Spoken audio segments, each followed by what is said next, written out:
Geoff Wilson, welcome back to Sports Management Podcast. Yeah, it's been a while since I was back on the podcast, but it's so good to be back and great to see all the amazing content that you're producing. It's really valuable for the industry. Thank you, appreciate that. And I would like to start by thanking you because you were on episode 7, and I don't think I had even released an episode at that point. And someone with your experience and your network to give your time to me at that point is greatly appreciated. And now it's 5 years later, and much thanks to your episode in the beginning to hitting it off. Well, look, I appreciate that, but again, it's all down to you, all your hard work, and you can see now people want to listen to the podcast. They're getting great value from it, and you have a variety of guests that just provide really unique and different insights. So it's so good to see the podcast going from strength to strength. Appreciate that. So if someone doesn't have time to scroll down to episode 7, where we talk a lot about what you do, I mean, we will talk about your new book coming for sure in great depth. But for those of the listeners who might not know who you are and what you do, can you give a brief background? Yeah, so my name, yes, is Geoff Wilson, and as you can hear from the accent, I'm from Belfast in Northern Ireland. So I traditionally I was in the Irish Football Association, so a federation background before I left and went on my own as a sports consultant. Specifically, I focus in on strategy, marketing, club and league development, board level, and governance, those sorts of areas. And I've been very blessed that I've been to 104 countries around the world now. I wouldn't say I'm the most sharpest or most academic mind, but when you've been to 104 countries, you really can gather and glean some amazing tips, some amazing case studies, and you meet so many amazing people and they share the knowledge with you. So I do that for a range of sports, predominantly football, basketball, but also volleyball, motorsport, and a range of other areas. So it's all on that business side, but it's so good to just those different cultures and that I've witnessed and sampled over the time, and so many great people. Definitely. And yeah, 104 countries, that's a lot. I think, yeah, if my memory doesn't let me down here, I think it was 80 something last we talked. So you have been continue to travel to see new countries and get new experiences. It is. I think the problem becomes now there's a number of countries in the Pacific Islands, so I need to get some work. I'm actually doing a little bit of work with Oceania at present, the Oceania Football Confederation. So maybe, hopefully, at some stage, I'll be able to visit a number of those islands, in addition to like the ones in the Caribbean, and so those are the ones sometimes are a bit harder to get to put onto the map, but maybe someday. Yeah, and as the world is right now, for geopolitical reason, might be difficult also to travel to some places. But there are, from a sporting perspective, I mean, there is so many interesting countries out there for sure. There definitely is, and I think with COVID, what COVID had brought us is um, becomes natural now to be on Zoom or Teams, and not only people have got ways of doing workshops online, but also consultancy projects, knowledge exchange, follow-ups. So it's now naturally part of our sports ecosystem. There's nothing like face to face, but I think people are now that used to doing workshops online. So, but yes, hopefully now we'll be able to move again and get to some of these lovely locations that I've yet to chalk up on my board. Any specific that you have top of the list that you haven't visited yet? Would love to go to New Zealand. Mm. I've been to Australia, but I've never been to New Zealand. And I think it's the outside, the outdoors and what they do outdoors, and also their culture, I think interests me quite a lot. So hopefully sometime I will be in New Zealand. Yeah, a lot of rugby there, right? Or There is, and it's a real interesting. I talk about quite often Jamaica and New Zealand. Jamaica is a small country. It's only several million. I think it's maybe 9, 10 million, something like this. But uh, like they're always in the 100 meters final or 200 meters final. They've got a real uniqueness. Then if you look at New Zealand, I think it's 3 million, yet they're pretty much always there. They're the top of rugby with the All Blacks. So there's always something very interesting, I think, when you look at countries like that. Why are they so good in certain sports? And a lot of that probably is down to grassroots within their high school competitions. There's been somebody going before them, the right mentality, the culture of the game. And I just think it's very interesting to talk about these sort of countries where there's a real uniqueness of a sport that they aim at time after time after time every year. Completely agree. And I actually had James Kerr on. He's an author who wrote a book about the All Blacks, and that was a really, really good book and got an insight to like that's religion for them and how they approach games and their mentality and how to behave and everything that goes around that. I totally agree. I read the book as well, and I could not put the book down. It was that engaging. And I think so many learnings that we can take on the field of play to off the field of play or on the court, off the court. So I thought it was great. And there's other books from John Wooden. Now, John Wooden is a UCLA basketball coach in, I think it was in the 70s or something like this. And he has written a range of books on leadership and on like teamwork that are also a real fascinating read. I love those sorts of books and we can learn lots from them. Yeah, me too. And speaking of books, you're an author yourself, and you're having maybe when we release this in like a few weeks' time, it will be out. But at least now it's for pre-order. I saw leading a grassroots sports club, a practical guide to managing and developing your club. So, can you tell us a little bit about the background for why you wrote this book? Yeah, I didn't mean to write a book. As I was saying, being to 104 countries, you get information, and that research as such started to, in my mind, started to put the concept of, best practice. So, for example, there's 10 chapters in the book, but it looks at everything from having good governance, from having a plan, but the club experience, etc., etc., etc. And the more that I went to these countries, it was very similar type of issues that were coming up. And then, if I'm being honest with you, I sort of realized coming from different parts of the world, grassroots, playing for fun, the amateur side is a lot stronger than it is in other countries. So, in other words, the pyramid in, let's say, the UK, it's like this. It's grassroots. There's lots of people playing at the top, at the bottom, and that fills up the panel, the funnel, sorry. But there's other countries, and it's the other way. It's actually there's people playing at an older age, but not that many at at younger ages. So this started to get me thinking, and I started to scope out a number of sort of chapters that were constantly being asked by myself, and then started to put my thoughts down on paper. And I really wanted it to be practical. So processes to follow, templates, tips, really practical in its nature. Why? Because I want grassroots amateur sports to be strong in a country, and I want the impact of that grassroots club, both health and fitness. I want them to be around for the future. So have a strong base that has to be good for not only the country but also the specific sport. Interesting. So, what are some mistakes that you have seen that maybe grassroots clubs are doing?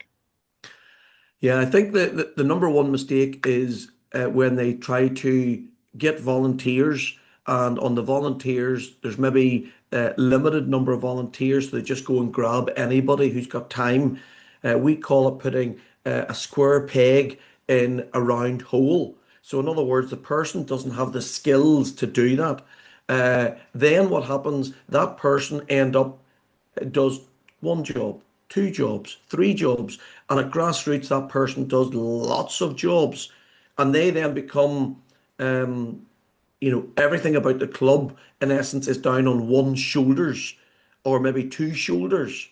So I think the recruitment of volunteers based on skills is really important, but also sharing the workload so that people will not get frustrated year after year, but they're glad to be involved in the grassroots club. So I think that's number one. I think for me, number two is having a great experience. So if I'm a kid and the book is for all sports and the coach is shouting at the kid, that's maybe not a great experience. So how do we make that a great experience? How do we make it that they feel more welcomed in the club? How do we get the right culture and the right values in the club so that they feel that that club is them and they feel this is a safe place for them to come back? And then indeed the parents do the same as well. So being a welcoming club, I think, is another area. And then I think the third area is having great coaches. If I'm a strong believer, you put some of your best coaches at your kids' level.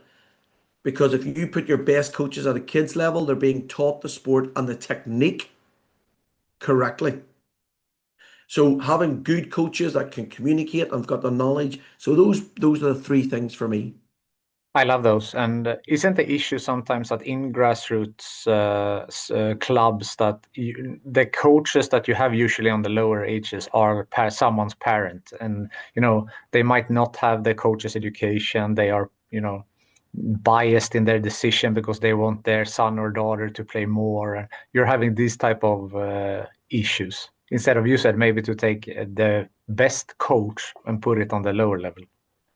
Yeah, I mean, without parents, probably many grassroots organizations, they don't have the structures then in place. So I think what needs to happen, number one, is the parent needs to be trained on the technique. They might be brilliant at communication, and maybe they're lacking some of the technical knowledge. It actually might be the other way about. They might have lots of technical and they've played the game at whatever the game is, but they maybe do not know how to manage kids and how to communicate. So I think the first thing that they need to do, the club, is to train, and that might be a mentor, somebody who's been around looking at their sessions, giving them a mentor to be involved in. Just from that, from a simplistic point of view, I think would be really important. Then go on the courses of the federation. So those educational courses, I think that is really important. And then the other bit is the club. The club needs to have a clear philosophy of play. So what is our philosophy of play and how do we develop kids? So is it all about winning or is it all about development? And if it's all about development, what does that look like? What does that mean? And from what age does it go from development to competition? So having a clear structure in place in terms of all of that style, I think, is also extremely important to put in place and to give the parent the education so they understand. For example, if it's their own kid, maybe it's equal playtime is one of the philosophies when at a certain age group. So to make sure that that happens. Exactly. And I remember from our last talk that you yourself got a coaching license, not because maybe you wanted necessarily to be a coach, but that you wanted to understand that aspect of it. So I like that a lot, to gain that knowledge so you can better understand and do a better consultant work. So you got that. Absolutely. So I'm very fortunate. I'm an A license football coach. I've got my UEFA A license, and that has brought so much, joy to me, let alone benefit. Number one, I'm coaching my son, and that's special. So it might be your son or daughter, but doing that and going through that together, it's a lovely journey. But because it's an A license, so it's at the top of the tree, I can then give that knowledge at a grassroots level, but then I can use that when I'm being a consultant because then you're looking at things both on the field and off the field. And then what happens, which is nice, is some of the other coaches from the other clubs, they either come down and watch my sessions or they ask me to take a session. So I've taken maybe 5 or 6 sessions this year in different age groups within the club. And the idea is that we learn together. Now, let me be really clear. I learn from them as well. But they might say, Geoff, can you show me some of the things and I learned from you. So it's about learning together. So that's a perfect example of what I'm saying about, that coaching side. For sure. And you mentioned also that if the coach is screaming on the to the kids, and that's not maybe the environment that they want to be in. So, how do you foster a great culture within the club that they feel welcome? And it's always this that some kids maybe they develop faster, they want to compete more. And how do you not lose them? And how do you keep the players that maybe develop slower? And creating a culture that everyone feels welcome and have fun. A great question. I think for me, culture starts with what are the values that the club hold, and from those values, what are the behaviours? So you just don't stop with values. What are the behaviours under each value? Then once you've got your values and behaviours, how are you going to implement those? And then the next stage is what culture are you looking?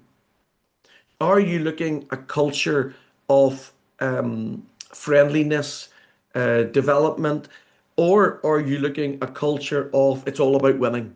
What is the culture that so you've got to define that culture. So once you've done the values, behaviors, and how you're going to implement it, and you've set your culture and you've got a culture statement, the next bit then is communication and living that out. So communicating that to the coaches. So whenever new coaches come in, parents come in, kids come in, maybe at the start of every year, you set what the standards are, you set the expectation, you set the values. So let me give you an example. At my son's club, we brought all the parents in at the start of the year and we told them these are the 3 values: respect, discipline, teamwork. Then we said, what do we mean? What do those 3 mean in terms of behaviors? And we said, these are the non-negotiables.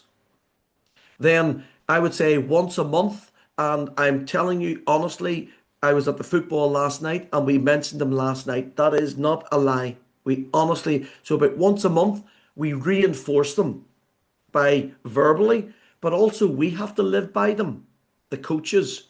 So you're trying to make sure that the people live, you remind them, but they live by those values, behaviors, and cultures. And it does take time. It does take time. Yeah.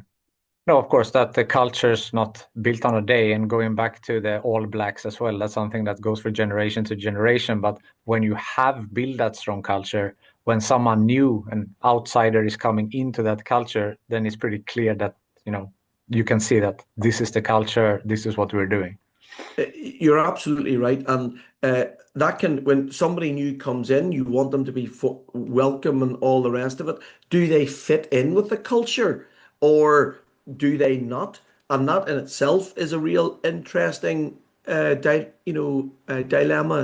for the coaches.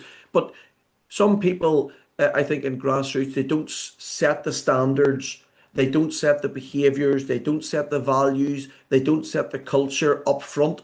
And therefore, if you don't know, you don't know. So that's why, to me, it's really, really important to have the right culture in the club that is welcoming, that people want to be involved, that they feel safe, and not only that they want to be involved, but they're learning.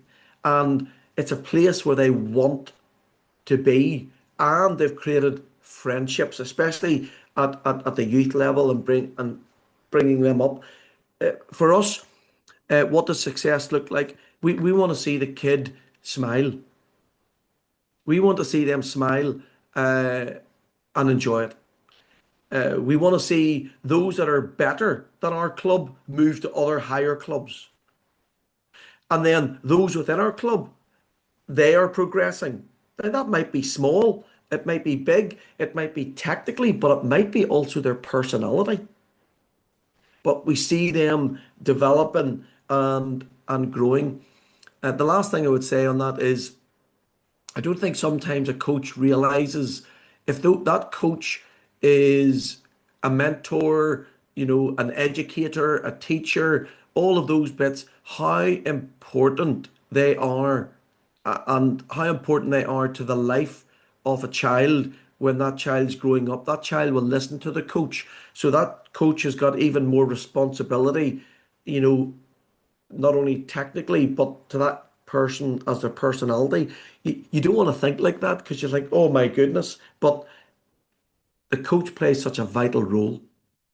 Yeah, I mean, they could shape a kid's future in a way in how they, talk to them, treat them, what type of values they insist in this child and so on. For me, I totally, and this is why I'm passionate. I mean, I work at the elite end, I work at federation end, but uh, during, the weekend, I'm at the grassroots end.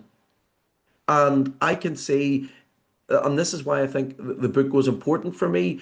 If there was no grassroots end, I wouldn't have played football. I wouldn't be still involved, I don't think. My son would not be playing, and therefore he's not getting, okay, he might go to another sport, but in this case, he's building fitness, confidence, friendship, friendships that have lasted forever. And there's so many elements that sport can provide that we forget about. And that's why for me it's so important to have grassroots clubs. To me, they're the fundamental base of any sport. And that is at kids level and then right the way up to senior level playing amateur part of the game. And they might go from this pyramid, which is the grassroots, and flip over to an elite pyramid, which will be much thinner. But so what I mean, you might find kids that are naturally good at a sport, they're good enough to go into an elite program and they get specialized training even more. Maybe their development doesn't happen and they come back to the grassroots. And that's okay. But if those clubs aren't there, either this doesn't happen or the quality going to the elite side isn't as good as what it could be if this was nice and big and fat, this pyramid. So what what am I looking from my book? I want grassroots clubs to be about for the future. I want them to have an impact in their community and for those people involved that they enjoy it, part of the community, they're developing, they're all those aspects I've talked about. And for me, that's really important in sport. 100%. Couldn't agree more. And all the learnings that you said that you can take from sports, how to win, how to lose, overcoming adversity, mental and physical benefits are just endless.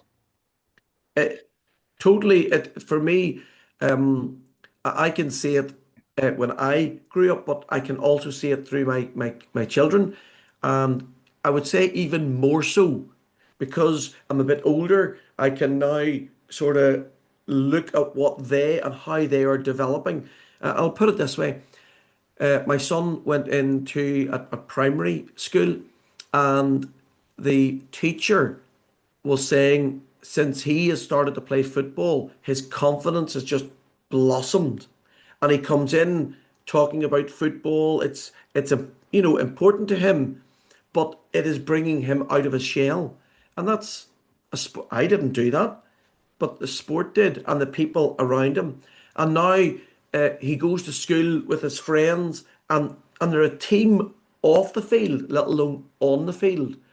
They're buddies. They're friends. Yeah, 100%. So last time when we spoke a little bit more on like the elite sport, and then we talked a lot about fan engagement, commercial strategy, sustainability, culture. Are they as important in the grassroots? What's your advice to work with these pillars? Yeah, resource, no matter where you are, is so important. So in the grassroots, having the right volunteer program. So in my football club, my grassroots club, we have just put in a brand new volunteer organizational structure. So there's someone responsible for income, somebody for coaching, somebody for the academy, somebody for grants, somebody for. So all of this is in place to spread the workload. But the second area, as you rightly say, is money. So money is needed, and that money can come from a variety of different areas. My club, we're doing very, very well on grants or foundation income. So in the UK, there's a lot of grants, there's a lot of foundations out there. And what we found very quickly is that not all of them are open to football or sport.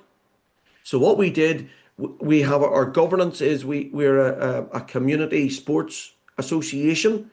But what we did, we then set up as a limited company with charitable status as a community organisation.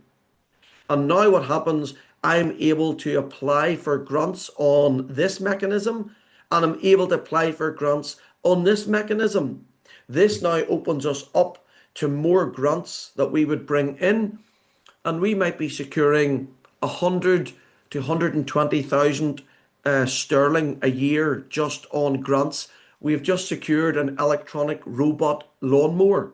Mm. We have just secured 20,000 in solar panels. And all of this has come from this community side. But it has the benefit of the football side because the football use the community organisation and the community structure. So we're seeing grants as a huge area to tap into. And that takes a while to understand what's the criteria. We do not just chase the money. We've got a plan, and the plan is linked to the grants that we apply to. I do think there are other ones, which is local community sponsorship.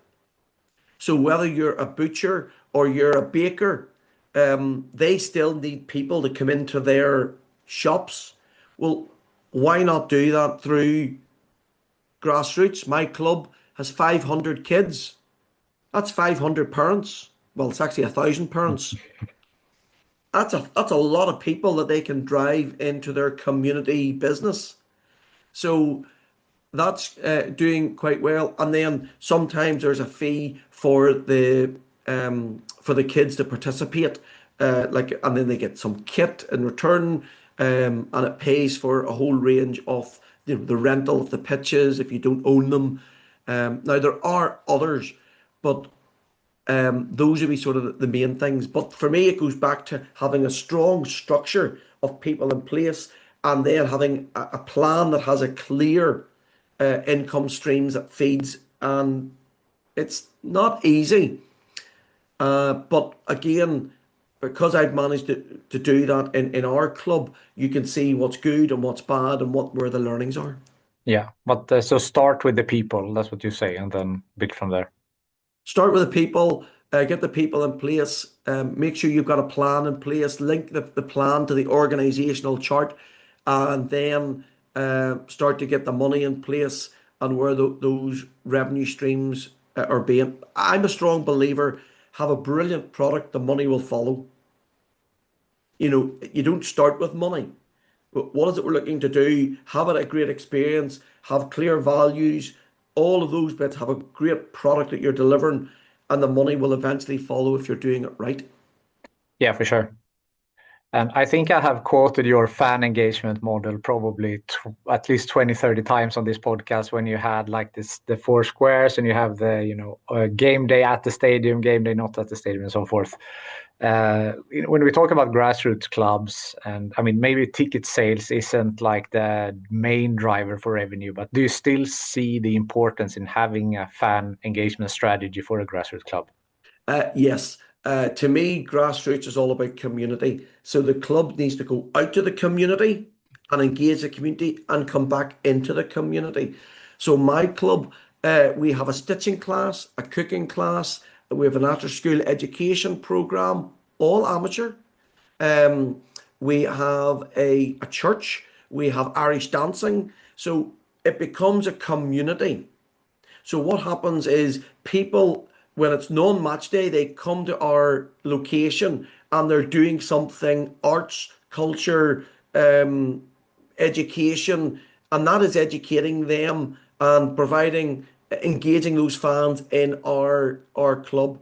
Then what they do, they're engaged when it comes to if the child has got a game on. So having tea and coffee.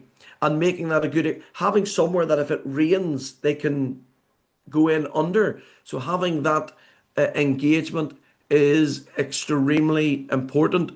We host meetings of different sports in our clubhouse when there's no match on. So again, that's really important. And then we go outside of our community hub and we go to other like schools and we talk about what we're doing. So what we did, we actually went to a school and we talked about um, basically business, entrepreneurship. What we said is design a product for my club and we give them the 4 P's of marketing. So we had 16-year-olds designing a product for our grassroots club. Now, we weren't designing the product, but we were educating them in school on entrepreneurship, on business. And guess what happened? Because it was a sport, they were more engaged. They were talking about, well, what's the cost of the materials? What would the profit be? Where am I going to sell it? And it was business terminology, but in a sports context. And that allowed them as a platform to learn even deeper because it was of interest to them.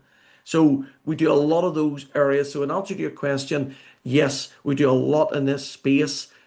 We live stream a lot of things. So there's a lot of these things that we would do. So the model still exists and is still relevant at a grassroots level. That's great to hear and very interesting. Any great business ideas that came up from the school when you went out? Yeah, so one of the ideas I had was like for water, like a water jar. Yeah. So when you go to fitness, you've got your keys of the car and you've got your water jar. So what they were saying, well, where do you put your keys? If you're already changed and you're ready to go to the gym, you bring them with you, you sit them down. So what they said, unscrew the bottom off and then put the keys in the bottom and then screw it back on again. So the keys are in the one jar and then if you were getting changed or whatever, it's all in the one little device. Now these are 16-year-old kids, which is quite interesting. I thought, they were saying, well, right enough, you bring your key with you and your water jar. Maybe it's not much of a hassle, but they seen it as a problem. And you weren't leaving your keys behind. Where did I put my keys? No, it's in your water jar. So we just thought that was interesting. Love that. And I mean, that's how most entrepreneurs start, that they find an issue that they want to solve, right? And then sometimes many people have the same problem, and there you go. It's exact. And what brought that idea out? Sport. And what sport? Grassroots sport. But again, getting back to if there's no grassroots sports, we can't do all of this. Imagine in your country if there was zero grassroots sports. What would that affect the local community? Would people have a sense of community, a sense of pride? Would they have a lack of maybe I don't play the sport, so I'm not going to go to the elite sport? Less people going to elite sport in terms of athletes. It just has so many ramifications if this isn't strong. But what the book covers is making sure you've got the building blocks in place and then how you develop that club each time. So the way that I've actually did the book is if you have an issue in governance, you go straight to governance, you read it, you develop an action plan, you implement it. Maybe you've got one with facilities, you go to facilities, you read it, you do an action plan, the templates are used, and then you do that. You can read it from start to finish, absolutely, but it's better to go in if you've got a certain issue. And the best way to do that, you take the 10 chapters, you get 10 people in a room, and you tick what's our top 3 issues. And very quickly, you'll start to see there's commonalities, and you say, okay, let's look at this. Now, the last thing I would say on that is, apart from clubs getting it, I'm seeing a lot more federations approach me. And those federations are approaching as part of a club development program and saying, Geoff, would you take the content from your book and then do that on a live webinar or a live and people get a copy of the book, which means the book really comes alive. So it's so warm and heartening to hear that many sports federations are so interested in grassroots club development that yeah that this is a very interesting way to develop their clubs and to strengthen them to make sure they're around for the future. Yeah, no, 100%. And in this process of writing this book, what are some learnings that you have taken? Oh my goodness. The detail that goes into writing a book, and what I mean by that, copywriting and getting the copywriting, putting in maybe a figure or a template in the right place and then referencing them to get the referencing right. That third would be just the design of the book and to make sure that it's attracting and it is for all sports. It's not just for one sport. Can be quite a challenge. And then I think it's the fine detail of grammar, spelling, the use of everything common. So, do I use a solid bullet point or a flowery bullet point? And if it's a flowery bullet point, they're used right across the book. So, the fine detail is probably the biggest thing I've learned from this. Um, I, I've really, really enjoyed it. But it's so detailed that the amount of time that goes into writing a book, I probably didn't estimate enough. It really does consume you for the detail that you do. But see, when you get to the stage that the publisher says it's done, I'm ready to do a little dance. I understand that, and I've heard that from other people as well, that it's quite a process to write a book. It really is. And then you're trying to get friends to look over it to say, you know, is this logical? Is this educational? Mm. And that's the bit for me. It's making it logical, making it educational, that and making it practical. That's really, really important so that people can actually say, yep, I can take that away. That makes sense. Okay, away we go. Yeah. Have you had some trusted people that you ask, their opinions, stuff like that? Because sometimes maybe closest family isn't the best one because they want the best for you, but maybe they are not the best in this topic, for example. Yeah, great question. So I had seven. So seven people that were either sports professors in academic world, also some practitioners in the sports industry world. So what I did then, I got them to look at it, and then once they give all the feedback, I then went to two or three people that were involved in grassroots sports to say, what does this look like? So it went through the sift a couple of times, but based on experts in the field of sport, but then really experts in the field of grassroots sport. So it went through a couple of filters so that I knew that, you know, I was right in the content or had I missed any content out. So yes, it has gone through respective people, and that's been very insightful to do that. Yeah, definitely. I think that's really smart. So we're in mid-March. This episode probably goes out early or mid-April. When can the listeners and viewers expect to buy the book, and where can they buy it? So the book is for pre-order now.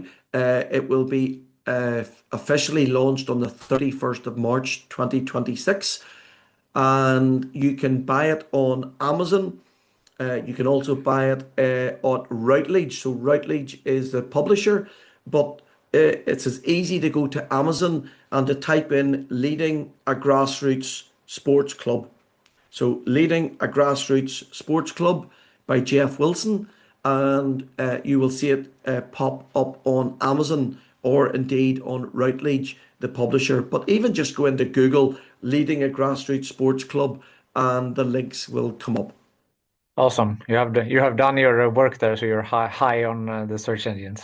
High on the search engines. Yeah, it's that in itself was quite interesting getting the title right Mm. because I actually gave it another title, and it was the publisher said, "Look, make it make it what the book is about. Mm. Don't be too descriptive or maybe it too fancy. Make it simple, and that was a great piece, a great piece of advice. But for me, honestly, if somebody said to me, Geoff, I read the book, and because of that, I've done two or three things. They'll not do everything in the book, and that has strengthened their grassroots club. Honestly, that is my utopia. I'm going to say something a little bit stupid. I'm not sure I expect, uh, you know, to be a millionaire of this. Definitely not. But that's not why I've did it. I did it to leave a legacy.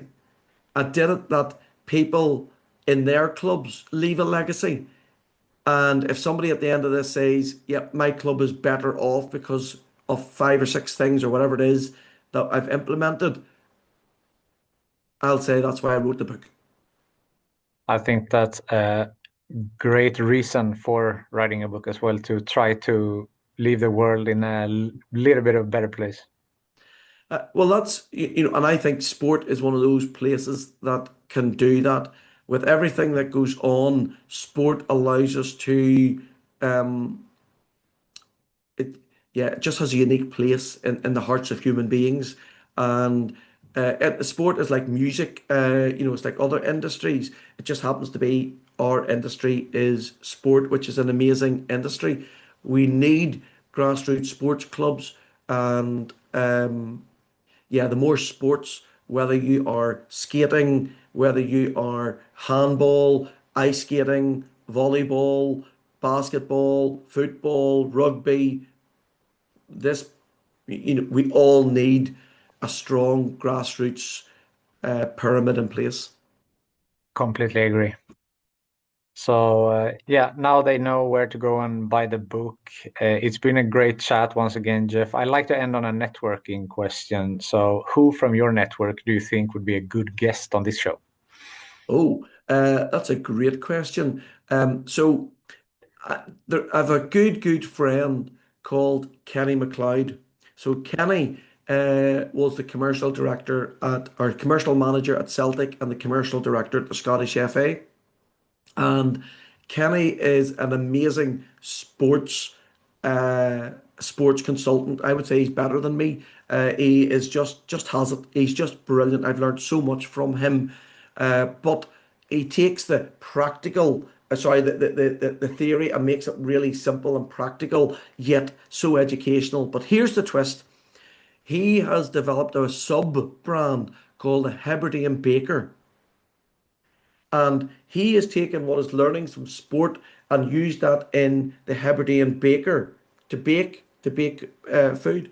And Oh. he has created a brand. He's on his fifth book. He has toured America. He has got a very clear brand. And how he's doing that story, sport can learn so much. So his background is sport. But where his focus is at the minute is the Hebridean Baker and the story that he is creating and how he is doing it. Sport can learn so much about building a brand, getting a tone of voice right, uh, distribution channels, getting your exposure or getting attention. Sport can learn so much from his story. Wow, that sounds amazing. I'd love to have Kenny on the show for sure.